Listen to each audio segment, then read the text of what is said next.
ጤና ይስጥልን እንዴት አላችሁ? የአፍሪካ ህብረት 39ኛው የመሪዎች ጉባኤ ተካሂዶ ተገናኝተናል። በጉባኤው ላይ የተለያዩ ጉዳዮች ተነስተዋል። በዋናነት የተነሱ ጉዳዮችን አንድምታ እየተመለከትን ከእንግዳ ጋር ቆይታ የምናደርግበት መርሃ ግብር ነው። ስንታየሁ አባተ ነኝ። እንግዳችን ኢያሱ ኃይለ ሚካኤል ናቸው። የዓለም አቀፍ ግንኙነት ተንታኝና መምህር ሆነው ያገለግላሉ። ስለመጡ በጣም አመሰግናለሁ። እኔም አመሰግናለሁ። መልካም መጠነኛ ቆይታ እናደርጋለን። ዛሬ የ39ኛው የአፍሪካ ህብረት የመሪዎች ጉባኤ ዘላቂ ውሃ አቅርቦትና ንጽህና አጠባበቅ ላይ በተለይም ከአፍሪካ የ2063 አጀንዳ ጋር አስተሳስሮ ሲመክር ውሏል። በዋናነት አንኳር የሚባሉ ነጥቦችን ከተወሰኑ የስራ ኃላፊዎችም ደግሞ መሪዎች ንግግር ወስደን ለመወያየት ነው የምንሞክረው። መጀመሪያ ግን የአፍሪካ ህብረት ዘንድሮ ስለ ውሃ ሲያነሳ በአጀንዳነት ውሃ ላይ መምከር አለብኝ ሲል ምንድነው ትርጉሙ፣ ምን እያለን ይሆን የሚለውን ነገር ለማንሳት እንሞክር። መልካም። የውሃ ጉዳይ ያው መሰረታዊ የሚባል ጉዳይ ነው። በዓለማችን ላይ ከሚነሱ የውሃ ጉዳዮች አንዱ ፖለቲካዊ ሆነ የኢኮኖሚ ጉዳይ ላይ ውሃ ትልቁን ቦታ ይወስዳል። በአጀንዳ 2063ም በአስፒሬሽኖች ውስጥ በተለይም በተወሰኑት ውስጥ በቀጥታም ባይሆን የተቀመጠ አጀንዳ ነውና ይህንን የውሃ ጉዳይ ደግሞ ለመወያየት መቅረቡ አንደኛ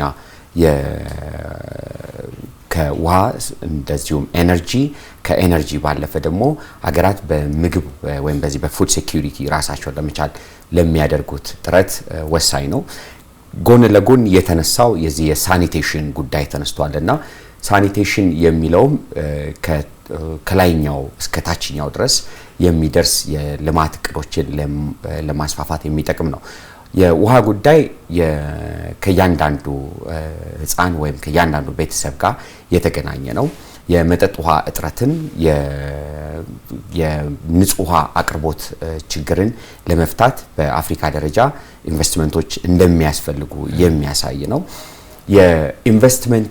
የውሃ ኢንቨስትመንት ወይም የዚህ ኢንቨስትመንት ፕሮግራሙ ከፍተኛ ገንዘብ የሚጠይቅና በየገጠሩ የውሃ እጥረት ያለባቸውን የህብረተሰብ ክፍሎች ለመርዳት የሚያገለግል ነው። ጎን ለጎን ደግሞ የአፍሪካ አጀንዳዎችን ከማራመድ አኳያ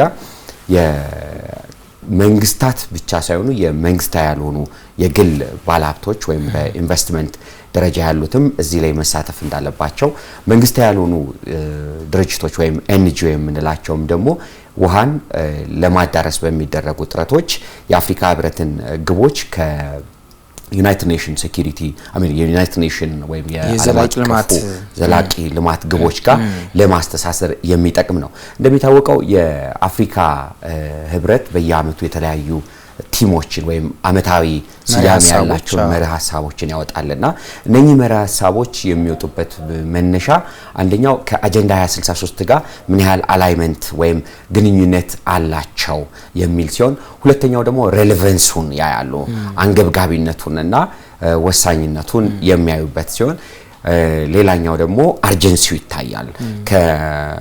በዚህ ወቅት ለምን አስፈለገ የሚልና ከኢኮኖሚና ማህበራዊ ጉዳዮች ጋር የሚያያዙ ናቸው። ብዙውን ጊዜ እነኚህ የሚወጡ አኑዋል ቲሞች ችግራቸው ምንድነው ወይም ጠንካራ ጎናቸው ምንድነው የሚለው ደግሞ ከዚህ ጋር ተያይዞ ይነሳልና ለምሳሌ አጀንዳ 2020ን መውሰድ እንችላለን። ወደ ኋላ ሄደን አጀንዳ 2020 ላይ ከተነሱ ግቦች መካከል ወይም የአመታዊ መርህ አንፃር የጠመንጃን ድምጽ ማስቀረት የሚል ነበር። ሳይለንሲንግ ዘገንስ ሳይሳካ ቀርቷል። ለምሳሌ በተለያዩ የአፍሪካ ሀገሮች የውስጥ ግጭቶች እንደዚሁም የቀጠናዊ ግጭቶች የተስተዋሉበት ስላለ አጀንዳውን ወደ 2030 የሄደበት ሂደት አለ። ከዛ በኋላ በጣም ውጤታማ ተሆነ ተብሎ የሚታሰበው የአፍሪካን ፍሪ ኮንቲኔንታል ትሬድ ኤሪያ ወይም የዚህ የነጻ ገበያው እንቅስቃሴ በጣም ጥሩ እመርታ የታየበት ነውና ለምሳሌ አፍሪካን በ2023 የወጣው የዚህ አፍሪካን ፍሪ ኮንቲኔንታል ትሬድ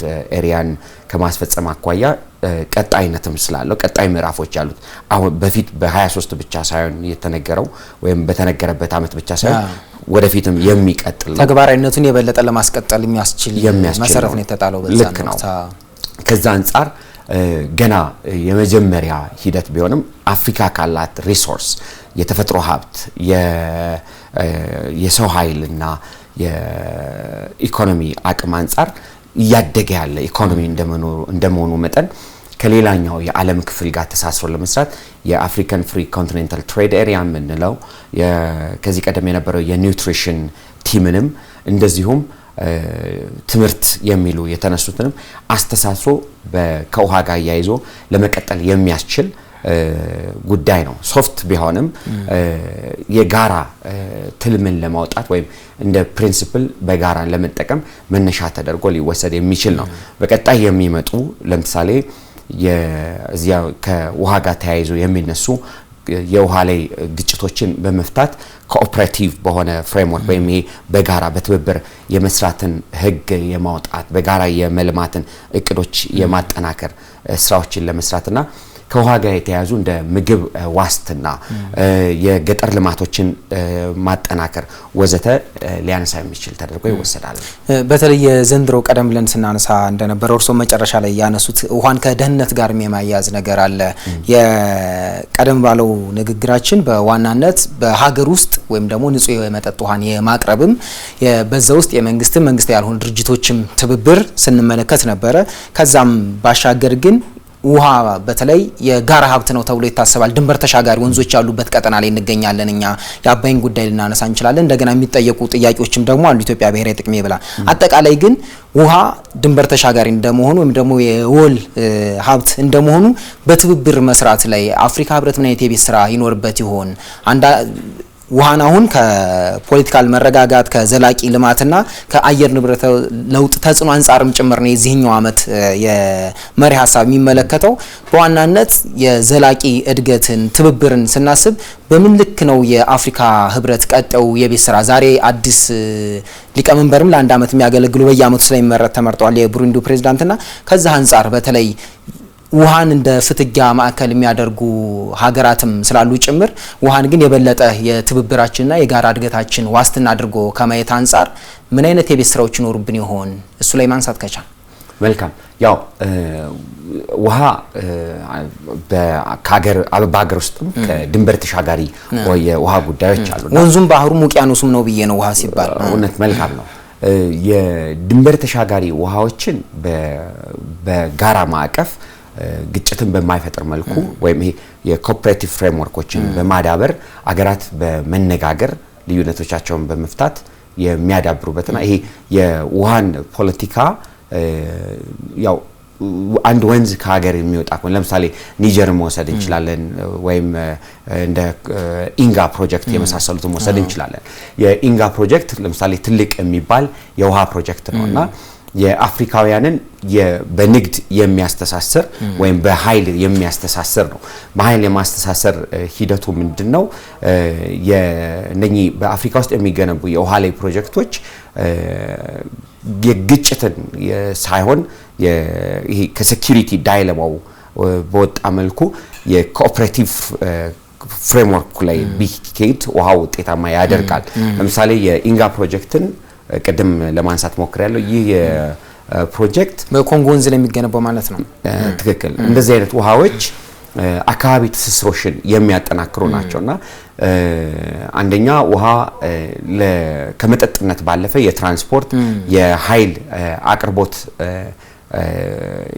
ለኃይል አቅርቦት የሚያገለግል እንደመሆኑ መጠን አገራት የሚገነቧቸውን የመሰረተ ልማቶች በማስተሳሰር ደረጃ ቀጠናዊ ትስስርን ሊያጠናክር በሚችል የህግ ማዕቀፍና ፍሬምወርክ ውስጥ ሊሰሩ ይገባል። የግጭትን የሚያነሱ ፖሊሲዎች ሂደቶችን በመቅረፍ ተቀራርበው በመነጋገር የዚህ አፍሪካን ችግር በአፍሪካ የመፍታት መፍትሄ ነው። ውሃ ከመጠጥ አንስቶ እስከ ሰላምና ደህንነት የተያዘ ነው። ከእያንዳንዷ ብርጭቆ አንስቶ ለአገራት አብሮ የመስራት አብሮ የመቀጠል ዋስትና ነው። ውሃን በሁለት መንገድ መውሰድ እንችላለን። ወይ ግጭት ሊፈጥር ይችላል፣ ጥምረትን ሊፈጥር ይችላል። በዚህኛው በ21ኛው ክፍለ ዘመን ደግሞ ውሃ አከራካሪ የሆኑ እይታዎች አሉት። አንደኛው ግጭትን ሊፈጥር እንደሚችል ይታመናል፣ በሌላ በኩል ደግሞ ጥምረትን ሊፈጥር እንደሚችል ይታመናል። ስለዚህ የወተር ሴኩሪቲ የምንለውን እይታ ካመጣን አገሮች በመቀራረብ በጋራ የጋራ ማዕቀፎችን በማውጣት የጋራ የህግ ፍሬምወርኮችን በማውጣት ሊሰሩ ይገባል። ምክንያቱም የውሃ እጥረት ባለበት የብሔረሰቦች ግጭት ሊነሳ ይችላል። የውሃ እጥረት ባለበት የድንበር ተሻጋሪ ግጭቶች ሊነሱ ይችላሉ። ስለዚህ ውሃን በአግባቡ ከላይኛው በየሀገራቱ ከሚገኙ የትራዲሽናል ሊደርስ ወይም ኮንቬንሽናል ሊደርስ ወይም በሄድስ ኦፍ ስቴት በመሪዎች መካከል ከሚደረግ ባለፈ እስከ ታችኛው ህብረተሰብ ክፍል ድረስ የማቀራረብ ስራዎች ሊኖሩ ይገባል። በኢትዮጵያና በኬንያ መካከል በሚኖር የውሃ ግንኙነት ዲፕሎማሲያዊ ግንኙነታቸውን ለማጠናከር በኢትዮጵያና በኬንያ መካከል ያለን የውሃ አጠቃቀም በየጊዜው በመምከር በመነጋገር የጋራ ማዕቀፎችን በማውጣት መጠቀም ይቻላል። በጣም ጥሩ። እዚህ ጉዳይ ላይ አንድ መረጃ ጋብዘናችሁ ለተመልካቾቻችን እንመለሳለን። ባልደረባችን ለይኩን ዓለም በአፍሪካ ህብረት የመሪዎች ጉባኤ ቦታው ላይ ተገኝቶ ነበረ። ከውሃና ኢነርጂ ሚኒስትሩ ሀብታሙ ኢተፋ ጋር ቆይታ አድርጓል። በዋናነት በዘንድሮው ቲም ላይ ወይም ደግሞ መሪ ሀሳብ ላይ መሰረት አድርጎ ነው የቆየው። ውሃ ለኢትዮጵያ ምንድነው? ኢትዮጵያ እንዴት ነው ውሃን የምትመለከተው? ደግሞ ከቀጠናዊ ትስስር አንጻር ምን አይነት የቤት ስራዎች አሉ ብላ ታምናለች? ምንስ እየሰራች ነው የሚለውን ነገር ዳሰሱበት ቆይታ ነው። እሱን ተከታትለን እንመለሳለን።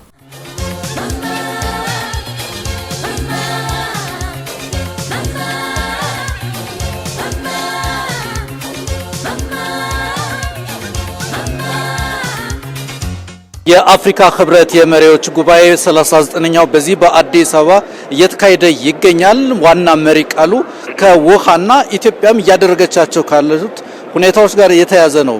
በዚህ ጉዳይ ላይ የኢትዮጵያ የኃይል ንጹህ ኃይል ሽግግርና አጠቃላይ የውሃ አጠቃቀምን የተመለከቱ ጉዳዮች በጉባኤው ይመከርባቸዋል። የአመቱ መሪ ቃልም ይህንን የኢትዮጵያን ተግባር በተለይም የውሃ አጠቃቀምን በልዩነት የሚመለከት ይሆናል። በዚህ ጉዳይ ላይ የውሃና ኢነርጂ ሚኒስትሩ ዶክተር ኢንጂነር ሀብታሙ ኢተፋን አግኝተናቸዋል። ቆይታ እናደርጋለን። እናመሰግናለን ዶክተር ኢንጂነር። እኔም አመሰግናለሁ። መሪ ቃሉ በዋናነት ከኢትዮጵያ ስራዎች ጋር የተገናኘ ነውና ጉዳዩ እንዴት ነው የሚዳሰሰው? የኢትዮጵያስ ተግባር እንዴት ሊቃኝ ይችላል ብለን እናስባለን?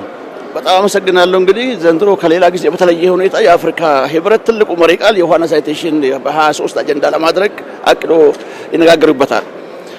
እንደምናውቀው አፍሪካም ኢትዮጵያም በውሃ ሀብት በጣም የተባረከች አህጉርና ሀገር ነች። ነገር ግን በተለያየ ምክንያት በተለያዩ ከውስጥም ከውጭ የሚነሱ ጉዳዮች ሳንጠቀም ቆይተናል። ወደ ኢትዮጵያ ከመጣን ባለፉት 7 ዓመታት የሚገርም አስደናቂ ስራዎችን ሰርተናል። በተለይ በመጠጥ ውሃም በሳኒቴሽንም በኃይል ማመንጨት ስራዎች ላይ ኢትዮጵያ ስኬታማ ስራዎች ያስመዝግባለች። ለኛ ትልቅ እድል ይዞ መጥቷል ብለን እናምናለን። ኢትዮጵያ የምትሰራቸው ማንኛውም ከውሃ ጋር በተገናኙ ስራዎች ነገ በተለይ በሚኒስቴሮች በሚኖረን ስብሰባ ላይ ለሌሎቹ እናካፍላለን። አፍሪካ ወንድሞቻችን ከሱ ትምህርት ያገኛሉ ብለን እናምናለን። በተለይ የሰራናቸው ትልቁ ስራዎቻችን ከኃይል አቅርቦት ጋር በሚገናኝ ነው። ለመጀመሪያ ጊዜ ለብዙ ዓመታት ኢትዮጵያውያን ሲቆጩበት የነበረው ህዳሴ ግድብን አሳክተን በኢትዮጵያ ላይ የስንት ዓመት ቁጭት የነበረውን ታሪክ ሰርተን ኢትዮጵያ አንድነት ያረጋገጠበትን ግድባችን ከኢትዮጵያ አልፎ ጎረቤት ሀገሮቻችን ተጠቃሚ ያደረገውን ኃይል ከውሃና መነጨን በደንብ የሚታይበት አጋጣሚ ፈጥሮልናል። ስለዚህ በኃይል ማመንጨት ላይ በተለይ አረንጓዴ ኃይል ማመንጨት ላይ ውሃ ሀብቶቻችንን በመጠቀም መስራት እንደሚቻል አብረን መቆም ከቻል ያለ ምንም ድጋፍ በኢትዮጵያውያን አንድነት የተገነባው ህዳሴ ግድብ ለሌሎች አፍሪካ ወንድሞቻችን ትምህርት ይሆናል ብለን እናምናለን። አንዱ ይሄ ነው። ሁለተኛው በመጠጥ ውሃና ሳኒቴሽን ዘርፍ ባለፉት ዓመታት በሰራናቸው ስኬታማ ስራዎች ከ80 ሚሊዮን በላይ ማህበረሰባችን ተጠቃሚ ማድረግ ችለናል። ይሄ ሊመጣ የቻለው በቅንጅት በተሰሩ ተቋማት በጋራ በመሆን ነው። በተለይ ውሃና ኢነርጂ በማስተባበር ከገንዘብ ሚኒስቴር ከትምህርትና ከጤና ጋር የሰራናቸው ዋርዋሽ ፕሮግራም የሚባለው ፕሮግራም ለሌሎች አፍሪካ ሀገራትም ተሞክሮ ሆኖ እናቀርባለን ብለን እናምናለን። ሶስተኛ ጉዳይ ከውሃ ሀብት አስተዳደር ጋር ነው። ውሃ ዝም ብለን ውሃ ብቻ ሳይሆን የሰራናቸው በተለይ በተፋሰስ ልማት ላይ ያከናወናቸው ስራዎቻችን ትልቅ ስኬት ነው። አባይን ጨምሮ በሁሉም ጎረቤት ሀገሮች የሚሄደው ውሃ ዝም ብሎ የመጣ አይደለም። ኢትዮጵያውያን በማሳው ላይ በመሬቱ ላይ በሀገሩ ላይ ኢንቨስት ማድረጋቸው ነው። አረንጓዴ አሻራ ትልቅ ስኬት ነው። 48 ቢሊዮን ችግኝ ኢትዮጵያ ተክላለች ማለት በእያንዳንዱ በገንዘብ ብታባዛ ውሃን ለማበርከት ኢትዮጵያ ያዋጣቻቸው ገንዘብ መሆኑን አፍሪካኖች ይረዳሉ። ዓለም እንዲረዳ ትልቅ እድል ይፈጥራል ብለን እናስባለን። ይሄ ሁሉ የምንሰራው ደግሞ በትብብር በማድረግ በጋራ በመልጸግ የምናደርጋቸው ስራዎች ናቸው። ይሄ እንግዲህ ለኢትዮጵያ ትልቅ እድል ነው። ለአፍሪካ ወንድሞቻችንም ትምህርት የሚያገኙበት መድረክ ነው ብለን እናስባለን ማለት ነው። ማስተላለፍ የሚፈልጉት መልእክት ካለ በተለይም የኢትዮጵያ ተሞክሮ ይንጸባረቃል ተብሎ ይታሰባል። ለሌሎቹ ለቀጠና የትስስርም አጋዥ አቅም ይሆናል። ስለዚህ የአፍሪካን ሀሳቦች በማንጸባረቅ በኩል ሰፊ እይታ እንደሚኖረው ይጠበቃል። እዚህ ላይ የሚሉት ካለ ያንሱና እንጨርስ። በጣም አጭር ነገር ነው የምለው። ኢትዮጵያ ሁሉ ጊዜ ፓን አፍሪካኒዝም ነው የምታቀነቅነው። ሰዎች በጋራ በመሆን አፍሪካውያን በጋራ መቆም ከቻለ ማሳካት እንደምንችል ይቻላል። ያለን ሀብት በቂ ነው። ከኢትዮጵያ የሚነሳው ሀብት ለጎረቤት ሀገሮቻችን በቂ ነው፣ ለኛ በቂያችን ነው። ትልቁ ነገር መስማት አለባቸው ብዬ የማምነው የታችኞቹ በተለይ አባይ ላይ ያሉ ወንድሞቻችን አባይ ለሁላችን ነው፣ ይበቃናል፣ እነሱን ይበቃናል። ትልቁ ነገር መነጋገር፣ መደማመጥ፣ የጋራችን ነው ብለን እንደ ቤተሰብ ማሰብ ያስፈልጋል። ምን መልእክት አለኝ? አመሰግናለሁ። የአፍሪካ ህብረት የመሪዎች ጉባኤ የውሃ ጉዳይን በልዩነት አሁንም እየመከረ ይገኛል። ኢትዮጵያም በዚህ ጉባኤ የሰጠቻቸው የሰራቻቸውና የእስካሁን ስኬቶቿ በተሞክሮነት እንደሚጠቀሱ ይጠበቃል። የኢትዮጵያ ሚና በእስካሁኑና በቀጣይም ዓመታት በተለይም በኃይል ሽግግርና በመሰል የውሃ አጠቃቀሞች በቀጠና ትስስርም ያሉ ተሞክሮች በሌሎችም ሀገራት እንዲደገሙ የኢትዮጵያ ተሞክሮ በልዩነት እንደሚነሳ ይጠበቃል።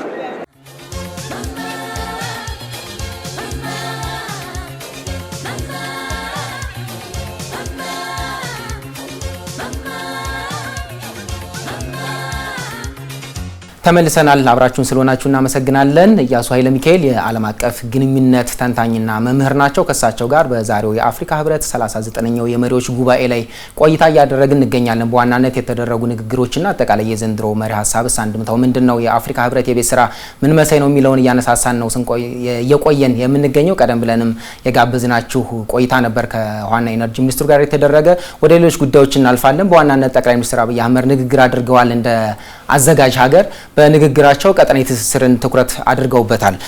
ኢያሱ በዋናነት የጠቅላይ ሚኒስትሩ ንግግር ቀጠናዊ ትብብርንና አንድነትን ማምጣት ላይ ትኩረት ያደረገ ነው። ለዛ ደግሞ ኢትዮጵያ ተጨባጭ ፕሮጀክቶች እንዳሏት እንደ አየር መንገድም ከዛም ደግሞ በኢትዮ ቴሌኮም በኩል እየተደረጉ ያሉ ቀጠናዊ ትስስርና ውህደትን የማምጣት እንቅስቃሴዎችን ያነሱበት ነው። በጣም በርካታ ጉዳዮችን አንስተዋል። ግን ከዛ አንጻር ያለውን ብቻ ብናየው ኢትዮጵያ በአፍሪካ አንድነት ድርጅት ምስረታም ከአስርተ ዓመታት በፊት አሁንም ደግሞ ባለው የአፍሪካ ህብረት ውስጥ የአፍሪካን ችግር በአፍሪካዊ መፍትሄ የመፈለግ ጉዳዩን እንመለከታለን። አጠቃላይ ደግሞ የአፍሪካውያን እናት ነች የሚልም የተለያዩ መሪዎችም እንዱ ዛሬ ለአንድ አመት ሊቀመንበርነትን የተቀበሉት የብሩንዲው ፕሬዝዳንትም ሲያነሱት ነበር። ኢትዮጵያ እውነተኛዋ የአፍሪካ ተምሳሌትና መሰባሰቢያችን ቀንዲል ናች የሚለውን ነገር ሲያነሱት ነበረ።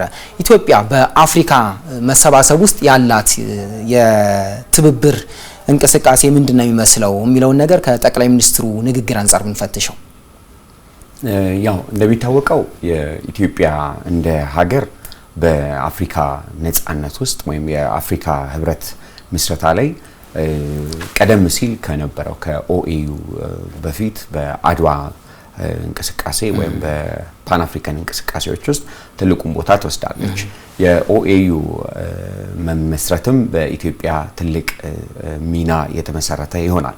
እንደሚታወቀው በ1896 በነበረው የቅኝ ግዛት መከታ ወይም ጸረ ቅኝ ግዛት እንቅስቃሴ ለአፍሪካም ሆነ የቅኝ ግዛት ስርዓት ሊሰበር የሚችል መሆኑን ማሳያ ተደርጎ የሚወሰድ የአድዋው ድል ተከናውኗል። ከዛ በኋላ የፓን አፍሪካኒዝም እንቅስቃሴዎች ከ1900 ከመጣ በኋላ በካሪቢያን በኖርዝ አሜሪካ እንደዚሁም በአውሮፓ ሀገራት ውስጥ የተካሄደው እንቅስቃሴ ወደ አፍሪካ መጥቷል።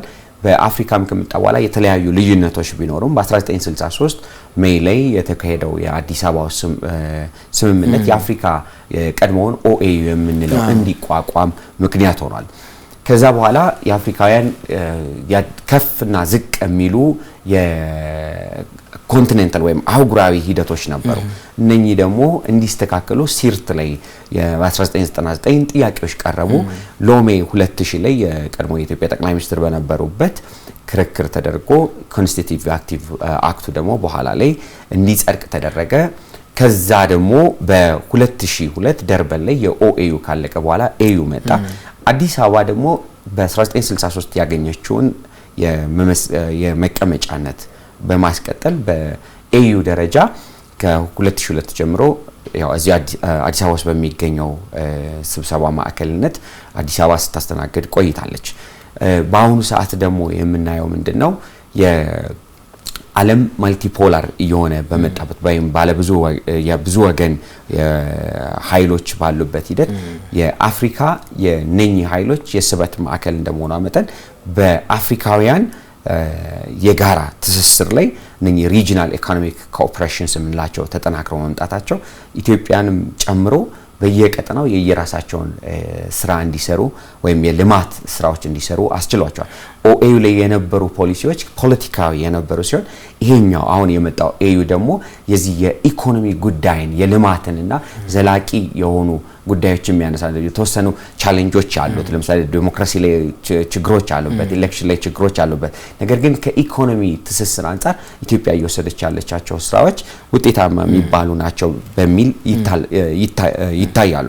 በተለይም ከዚህ ከሊበራል ወይም ከዚህ ከነጻ ገበያ አስተሳሰብ ጋር ተያይዞ የሚያቀነቅኑ ስኮላሮች የሚያነሱት ኢትዮጵያ በዚህ ዘርፍ ውጤታማ የሚባሉ ስራዎችን እየሰራችና እያደገ ያለ ኢኮኖሚ ነው የሚሉ እንዳሉ ይታመናል። ከዚህ አንፃር የሪጂናል ኢኮኖሚ ውን ከማጠናከር አኳያ ኢትዮጵያ ያላት ብሔራዊ ጥቅሞችን በመጠቀም ትስስሩ ላይ ወይም ጠንከር ያሉ የሀገራዊ ልማቶችን በማምጣት በአፍሪካ ህብረት ላይ ይታዩ ያሉ ጉዳዮችን ሲሰራ ያየን ነው። ለምሳሌ የአየር መንገድ የአፍሪካ ኩራት ነው ከሚለው ባለፈ የማስፋፊያ ፕሮጀክቶችን ሲሰሩ አይተናል። በኢትዮጵያና በደቡብ ሱዳን መካከል የተጀመሩ የመንገድ ፕሮጀክቶች አሉ። በኢትዮጵያ ብቻ ሳይሆን በሌሎች መንግስታት ድጋፍም ለምሳሌ ከዚህ ከቤልት ኤንድ ሮድ ኢኒሺየቲቭ ጋር ተያይዞ በዚህ ከላሙ አንስቶ ወደ ሱዳን የሚሄደው ቅድም ያነሳነው መንገድ አለ። ከዚህ አንፃር ውጤታማነት ያለው ስራ ተሰርቷል ማለት ይቻላል። የመጨረሻ ጉዳይ እናድርገውና በተለይ ጠቅላይ ሚኒስትሩ በንግግራቸው አንደኛው ያነሱት ጉዳይ የአፍሪካ ድምጽ ከማስተጋባት አንፃር ኢትዮጵያ ትናንትም ዛሬም ነገም የምትቀጥልበት የመሆኑን ነገር ያሳዩበት አለ። ከአመታት በፊት አፍሪካ የራሷን ድምጽ የምታስተጋባበት ዩሮሴንትሪክ የሆነው ሳይሆን አፍሪካውያን ስለ አፍሪካውያን ስለ ራሳቸው የሚገልጹበት የታሪክ አጻጻፍም በተጨማሪ ደግሞ የመገናኛ ብዙሃን ተቋም ያስፈልጋቸዋል የሚል ብዙ ንግግሮች ነበሩ። ጠቅላይ ሚኒስትሩ በተደጋጋሚ ሲያነሱት ነበረ። ከወራት በፊት ኢትዮጵያ ይሄንን ፐልስ ኦፍ አፍሪካ በሚል በኢትዮጵያ ዜና አገልግሎት ስር የጀመረችው አሁን ስራ ላይ ነው። የአፍሪካ ህብረት ጉባኤን እንደዚሁ በስፋት ሲሸፍን እየተመለከትን ነበር። ከዛ ባሻገር ግን አጠቃላይ የአፍሪካን ውህደትና ትስስር የማምጣት ላይ ትኩረት አድርጎ ሲሰራ እንመለከታለን። ስለዚህ ኢትዮጵያ የአፍሪካ አንድነት ድርጅትን ቀደም ብለው ሲያነሱ እንደነበረው የተለያዩ እሳቢዎችን ወደ አንድ ሰብስቦ አፍሪካውያንን በጋራ እንዲቆሙ ከማድረግ የአፍሪካ ህብረት ደግሞ ነጻነት የጸረ ቀይ ግዛት ትግሉን አጠናቋል ተብሎ ሲታሰብ ወደ ኢኮኖሚና ወደ ሌሎች ትብብሮች እንዲመጣ የተደረገበትን ሪፎርም እናስታውሳለን። አሁን አፍሪካ የሚጠይቀው ደግሞ ሌላ ጥያቄ ያለው 1.4 ቢሊዮን አካባቢ ህዝብ በጸጥታው ምክር ቤት ቋሚ መቀመጫ የለውም። ስለዚህ የተገቢ አይደለም። አፍሪካ በጣም ግዙፍ ህዝብ ያለው ግዙፍ አህጉር ሆኖ ሳለ ግን ደግሞ ሌሎች እንደፈለጉ የሚወስኑበት አህጉር ሆኖ ቀጥሏል። ይሄ ሪፎርም መደረግ አለበት የሚል ተደጋጋሚ ጥሪዎች ይደረጋሉ። በዚህ በኩል ጠቅላይ ሚኒስትር አብይ አህመድ ይሄንን በተደጋጋሚ ይነሳሉ አፍሪካ ህብረትን በሌሎች ዓለም አቀፍ መድረኮችም ላይ። እዚህ ላይ ግን የተባበሩት መንግስታት ዋና ጸሐፊ አንቶኒዮ ጉቴሬስ ዛሬ በህብረቱ ጉባኤ ላይ ንግግር አድርገው ነበርና የአፍሪካ ቋሚ መቀመጫ በተባበሩት መንግስታት ቋሚ መቀመጫ የማግኘት ነገር አይቀሬ ነው ይገባታልም የሚል ማስመሪያ ነገር አድርገውበታል። እሳቸውም በተደጋጋሚ ሪፎርም መደረግ አለበት ሲሉ ይሰማሉ የሚመሩትን ተቋማት ነው። ከዚህ አንፃር የአፍሪካ የቤት ስራ ምንድነው የሚለውን ነገር አስተን ብናጠቃልል መልካም። አሁን የኦልሞስት 80ኛ አመቱ ነው የዩናይትድ ኔሽን ከተመሰረተ።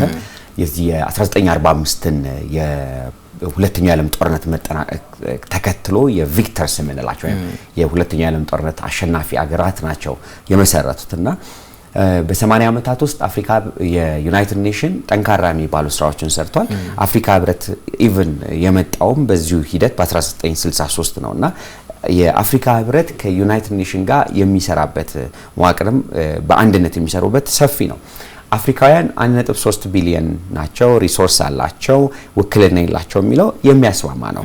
ነገር ግን አሁን ብዙ ጥያቄ ሆኖ የሚመጣው በምን መልኩ አፍሪካውያን ውክልና ያገኙ የሚለው አንዱ ጥያቄ ነው። ስለዚህ የአፍሪካውያን የቤት ስራ የሚሆነው የአንደኛ የአፍሪካውያን የእርስ በርስ ልዩነታቸውን መፍታት መቻል አለባቸው። አፍሪካዊ ሀገሮች በጋራ በኢኮኖሚ በፖለቲካና በማህበረሰባዊ ጉዳዮች መጠናከርና በተወሰነ መልኩ የመግባባትና የሪጂናል ኢኮኖሚውን በማጠናከር አንድ የመሆን ምዕራፍ መፍጠር አለባቸው። አፍሪካውያን በሁለት ብንከፍለው ጥሩ ነው ብዬ አስባለሁ። እንደውም የዚህ የዶሜስቲክ አፍሪካዊ የሆኑ ጉዳዮች ከሌላኛው ዓለም ጋር በሚኖረን ግንኙነት ተጽዕኖ አላቸው። የዶሜስቲክ የሆኑ ወይም ይሄ ኮንቲኔንታል የሆኑ ወይም አህጉራዊ የሆኑ ጉዳዮችን መጀመሪያ መውሰድ መቻል አለባቸው። ልዩነቶቻቸውን የሚፈቱባቸውን የኢኮኖሚ መጠናከርን የፖለቲካ ልዩነቶቻቸውን የሚፈቱባቸውን የሚቀራረቡባቸውን መፍጠር አለባቸው። እንደሚታወቀው ብዙ የአፍሪካ ሀገሮች የዚህ የፖለቲካዊ ሉዓላዊነታቸውን አሳልፈው ስላልሰጡ ብዙ ሀገሮች የአፍሪካ ህብረትን ስብሰባውን በጠንካራነት ከመመልከት አኳያ ይቀራቸዋል። ስለዚህ አፍሪካ ህብረትን የማጠናከርና አገራት ከዚህ የአፍሪካ ህብረትን የመገንባት የመደገፍና በአፍሪካ ህብረት የመወከል እድልን ማስፋት አለባቸው። ለምሳሌ G20 ላይ እኮ አፍሪካ መቀመጫ አግኝታለች አይደለ? ይሄ ትልቅ ሰክሰስ ወይም ውጤት ነው። አፍሪካውያኑ በሌላኛው ዓለም በሚኖራቸው ግንኙነት የመናገር ሳይሆን ይሄ የዴሊቨር የሚደረግ ቃል ኪዳኖችን የሚፈራረሙበት ሳይሆን የሚተገብሩባቸውን እድሎች ማግኘት መቻል አለባቸው።